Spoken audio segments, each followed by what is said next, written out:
Welcome to today's webinar, Advocating for Poverty Reduction the Rights Way, Lessons from Canada Without Poverty and Together Against Poverty Society. Let's talk about poverty reduction work and how it applies to our human rights.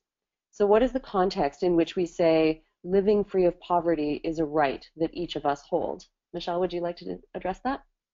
So fundamentally, a human rights approach recognizes that poverty is not a personal failure.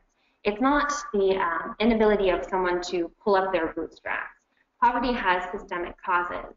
It is something that we are legally responsible to address. It takes us from this us and them mentality and instead empowers those who have been marginalized. So what kind of rights are we talking about when we're talking about human rights and poverty? We're talking about civil and political rights, like the right to life, but we're also talking about economic and social rights, an issue that not always gets discussed. Economic and social rights like the right to food, the right to housing, the right to health, and an adequate standard of living. These are a couple of examples, there are more. And where do these rights come from? I think that the historical context of human rights is really important to the conversation. The very first treaty or covenant that Canada signed was the Universal Declaration of Human Rights back in 1948. And the context here is right after the Second World War, where the world looked at itself and the atrocities that happened in the Second World War and decided what we wanted to become as a world.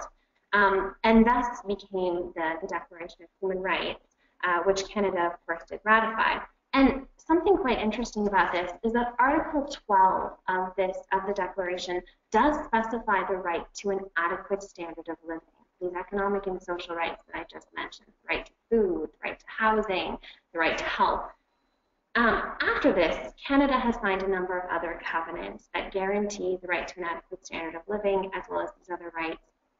I won't get into all of these treaties and what they are, but one that I will point us to in particular is the Covenant on Economic, Social, and Cultural Rights.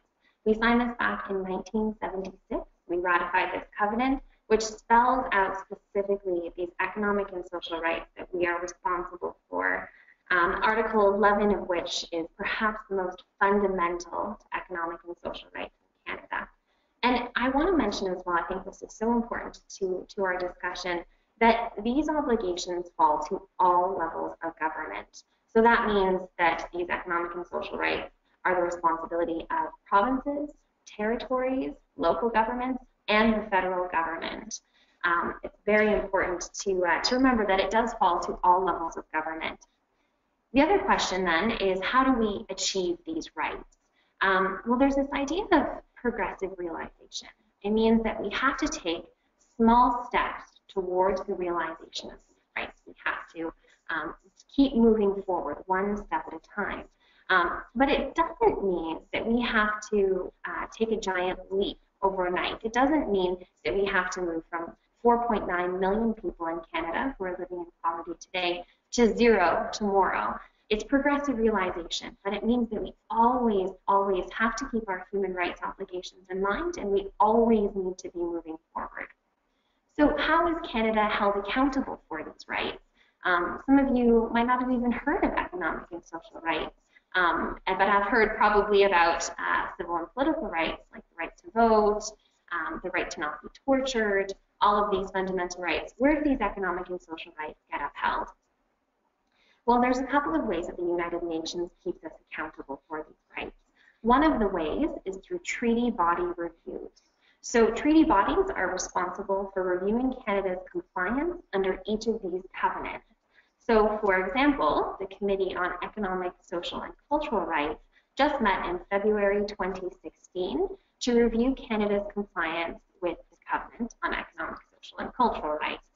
And the individuals who sit on this committee are experts from a whole variety of countries, meaning that they don't really represent those countries, but they're experts that are identified because of their expertise in that area. At this last review of Canada back in February, Canada was, for example, asked about their ability to create a rights-based national anti-poverty plan. This was a big issue that came out. And in the concluding observations of that review, which is the final report that comes out of that review.